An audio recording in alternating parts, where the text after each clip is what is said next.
السلام علیکم ورحمۃ اللہ۔ آج ہم اسلام کے سب سے اہم موضوع پر بات کریں گے، توحید۔ اگر کسی نے توحید کو نہیں سمجھا تو اس نے اسلام کو نہیں سمجھا۔ توحید کا مطلب ہے صرف اللہ کو ایک ماننا، اس کا کوئی شریک نہ بنانا۔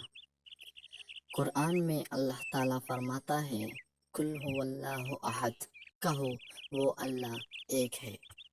یہ عقیدہ اسلام کی بنیاد ہے۔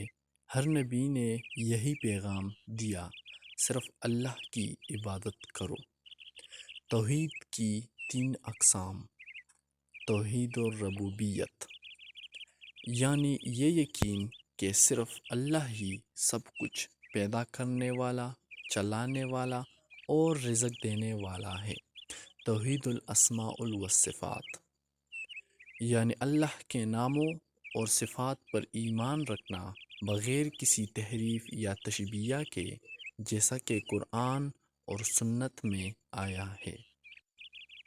توحید الوحیت، یعنی صرف اللہ کی عبادت کرنا، نماز، دعا، نذر، سجدہ، سب صرف اللہ کے لیے، کسی ولی، پیر یا قبر کے لیے یہ سب کرنا شرک ہے۔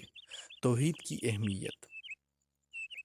توحید اسلام کا پہلا پیغام ہے، لا الہ الا اللہ، اللہ کے سوا کوئی معبود نہیں۔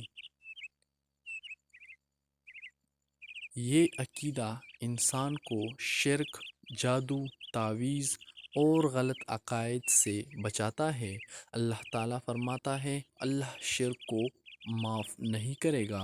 سورہ نساء آیت نمبر 48۔ دوستو، توحید صرف ایک علم نہیں، یہ زندگی کا طریقہ ہے۔ سوچئے، آپ کس چیز سے سب سے زیادہ محبت کرتے ہیں، کہیں وہی عبادت نہ بن جائے۔ آپ کے لیے توحید کا کیا مطلب ہے، نیچے کمنٹ میں ضرور بتائیے۔ اگر ویڈیو پسند آئے تو لائک کریں، شیئر کریں اور چینل کو سبسکرائب کریں۔ جزاک اللہ خیرا۔